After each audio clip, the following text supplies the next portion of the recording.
Everyone at Minghua Corporation thought they knew who mattered in the building. Sleek directors in tailored suits, managers with shiny badges, and visitors who judged a person by their watch. No one ever paid attention to the quiet man in the faded gray jacket sweeping the lobby before sunrise. And no one paid attention to the silent Chinese billionaire who walked among them disguised as Mr. Wei, the ordinary investor they believed was unimportant. But everything changed the day the janitor greeted him with 5 words that made the entire staff freeze, and revealed the truth no one saw coming. That IT began on a Monday morning so busy that even the elevators seemed tired. Employees rushed in, tapping their badges, whispering gossip about the company's upcoming inspection. Rumors said the corporation would be judged by a new investor from China, someone extremely wealthy but supposedly very quiet.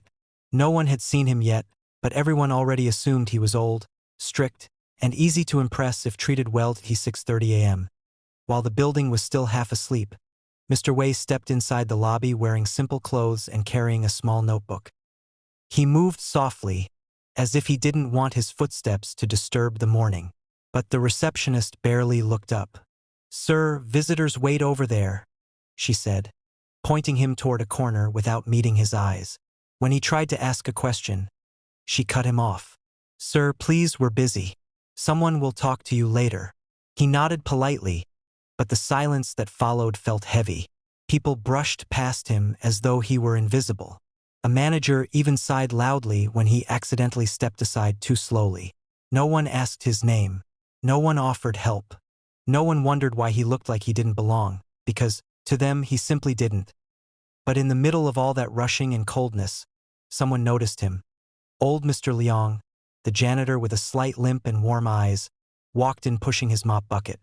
His hands were rough from years of work, and his back bent a little each time he leaned on his broom.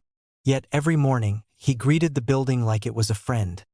When he saw Mr. Wei standing alone, confusion on his face, he didn't hesitate. He stepped forward, smiled, and said gently, "You must be new here, my friend.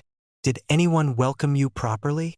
The receptionist frowned, annoyed that the janitor interfered, but Mr. Liang ignored her. He bowed slightly, a gesture of deep respect in his culture, and placed a hand on his chest. "Welcome. You are important here, no matter what your clothes say." Those words froze everyone nearby. Mr. Wei blinked, stunned. No one had spoken to him like that in years, not even in his own boardrooms, where people chased his approval but never saw his humanity. He smiled for the first time that morning. "Thank you," he said softly. "I needed that." Before they could speak further, a director burst into the lobby, her heels clacking like warnings. "Is the investor here yet? We must prepare." She glanced at Mr. Wei without recognizing him and waved him aside impatiently, as if he were clutter in the hallway, and silently, with his notebook still closed, the billionaire realized he had already seen everything he needed to judge. By noon, the inspection team had gathered in the top-floor conference room. The staff had changed into their most impressive behavior.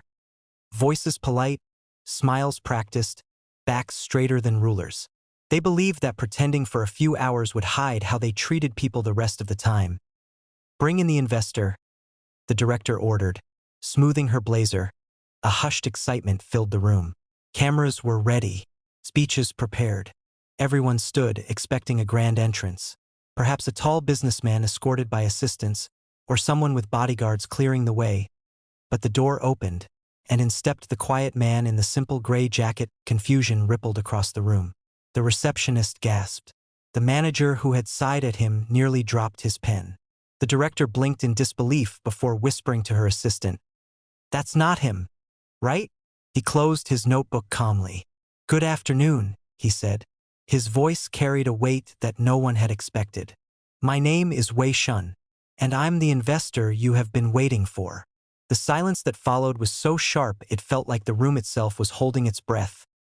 "I arrived early today," he continued, "and I observed how your employees treat people they believe are unimportant." Faces turned pale. Eyes dropped to the floor. The director tried to speak, but the billionaire lifted his hand gently, stopping her. "I do not judge a company by its furniture, its charts, or its promises. I watch how it treats the ones who cannot speak for themselves." Everyone felt the guilt settle like a shadow. "And do you know who passed that test today?" he asked, and no one dared answer. He stepped aside and gestured toward the door, where an unsure, trembling Mr. Liang stood holding his mop. "This man," the billionaire said warmly, "your janitor. He is the only person who treated me with respect. He is the only one who welcomed me as a human being."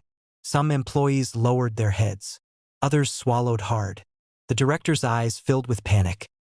"We often overlook the ones who serve quietly," he said. "But today, the one you overlooked is the reason I am choosing to invest." Gasps filled the room. No one expected kindness to be the key to millions of dollars. He turned to Mr. Liang. "Sir, may I ask something?" The old janitor straightened nervously. "Anything, sir. Would you accept a new role? I need someone who understands people better than titles. Someone to help me shape this company's culture." Mr. Liang's hands trembled. "Me? But I am just—" "You are not just anything," the billionaire said. "You are the only one here who remembered what humanity looks like." Tears gathered in the janitor's eyes, soft, grateful, honest. The billionaire offered his hand. "Will you join me?" Everyone watched as the old man nodded slowly, unable to speak through the emotion in his throat. And just like that, the overlooked janitor walked forward, not because he wanted power, but because he had something the others forgot: kindness. The billionaire turned to the room one last time. "Let this be a reminder," he said. "Success means nothing if kindness is missing." And from that day on, the building changed. Not because a billionaire demanded it, but because a janitor showed them what real respect looks like.